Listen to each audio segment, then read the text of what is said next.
বরফ গলার পর ধীরে ধীরে উষ্ণ হতে শুরু করেছে ফিনল্যান্ডের নদী ও হ্রদের পানি। আর ঠিক তখনই গভীর পানি ছেড়ে অগভীর স্রোতের দিকে ছুটে আসে সার্কি মাছ। ডিম ছাড়ার মৌসুমে নদী, খাল কিংবা ছোট পানির প্রবাহের জায়গাগুলোতে একসাথে জমা হয় বিপুল পরিমাণ মাছ।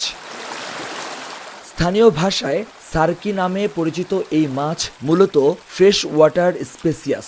বসন্তের এই সময়ে প্রজনন মৌসুম হওয়ায় মাছগুলো দল বেঁধে স্রোতের বিপরীতে চলতে থাকে, ফলে অনেক জায়গায় পানির প্রবাহ যেন মাছ চলাচলের পথে পরিণত হয়।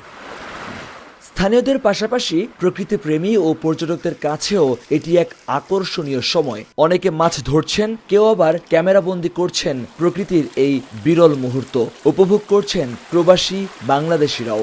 তাই আজ শুধু আমি নই, সবাই জানে সাদার আরেক নাম ফার্স্ট ওয়াশ ডিটারজেন্ট পাউডার। এখানে এসে আমার তো খুবই ভালো লাগছে, কারণ বাংলাদেশে আমরা এরকম মাছ শিকারের অভিজ্ঞতা আমাদের কখনো নেই। আমার লাইফে আমি এত মাছ জীবনে আগে কখনো দেখিনি। প্রকৃতির নিয়ম মেনে প্রতি বছরই এই মৌসুমে ফিনল্যান্ডের নদীগুলোতে তৈরি হয় মাছের এক অনন্য রাজ্য।